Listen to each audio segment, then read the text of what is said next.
गीधराज जटायु जो महाराज दशरथ के मित्र थे, गीधराज से महाराज दशरथ जी की मित्रता का प्रसंग ऐसा आता है कि एक बार अयोध्या में जब महाराज दशरथ शासन कर रहे थे तब नवग्रहों का प्रभाव पड़ा, और वह प्रभाव ऐसा हुआ कि जब शनि कृत्तिका नक्षत्र पर प्रवेश करते हैं तो उस प्रवेश में बड़ा भारी दुर्भिक्ष पड़ता है। बड़े बड़े ऋषि मुनि समझ गए और उन्होंने दशरथ जी को सचेष्ट किया। दशरथ जी ने कहा, महाराज वशिष्ठ जी, गुरुवर, आप कोई उपाय बताइए। बोले, इसका कोई उपाय नहीं, शनि की दृष्टि से देवता भी नहीं बच सकते। तो महाराज दशरथ ने एक दिव्य रथ तैयार किया और बोले, हम देखते हैं शनि को। और सूर्य भगवान के ऊपर 1.25 लाख योजन ऊपर शनि जहाँ हैं वहाँ पहुँच गए और अपना धनुष उठा करके सरसंधान किया। शनि की दृष्टि पड़ गई, महाराज दशरथ का रथ जल करके भस्म हो गया, गिरने लगे, नीचे गिरने लगे। जटायु जी आकाश में उड़ रहे थे, उनकी दृष्टि पड़ी, उन्होंने दशरथ जी को अपने ऊपर पीठ पर रोक लिया, पंखों के ऊपर। दशरथ जी पुनः सचेष्ट हुए, फिर से उन्होंने अपना धनुष उठा करके फिर तीर छोड़ने ही वाले थे कि शनिदेव बोले, मैं प्रसन्न हूँ, वर मांगो। जब उन्होंने यह कहा तो उन्होंने कहा कि महाराज, यदि आप प्रसन्न हैं तो आप अब सकट भंजन मत कीजिए, अभी मत कीजिए और कभी मत कीजिए। बोले, तथास्तु, ऐसा ही होगा। उनकी इस बात को सुनकर के दशरथ जी बड़े प्रसन्न हुए और उन्होंने शनि महाराज की स्तुति कर दी।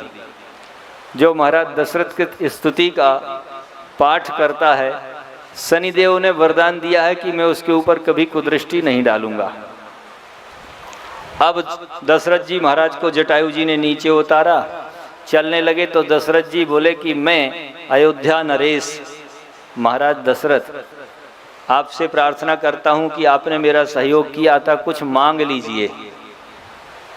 जैसे ही जटायु जी ने परिचय पाया कि ये दशरथ जी हैं, बड़े प्रसन्न हुए, प्रणाम किया। बोले, महाराज हम आपसे पहले ही बड़े अनुग्रहित हैं, आपको प्रणाम करते हैं। बोले, क्यों, क्या बात है?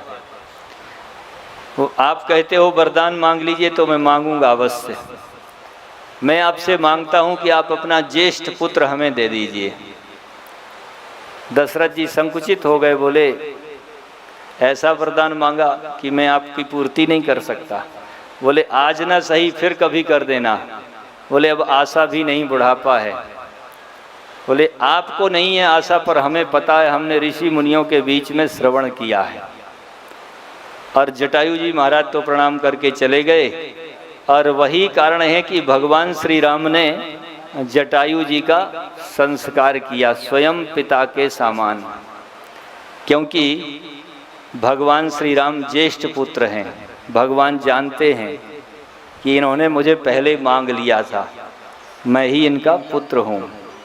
इसलिए गीध देह तज धर हरि रूपा, गीध देह तज धर हरि रूपा, भूषण बहुपत पीत अनुपा, भूषण बहुपत पीत अनुपा। भगवान श्री राम ने स्वयं संस्कार किया और अपने पिता के ही समान गति प्रदान की। चतुर्भुज रूप में महाराज श्री जटायु जी ने भगवान श्री राम की स्तुति की, अनुमति लेकर के प्रस्थान करते हैं।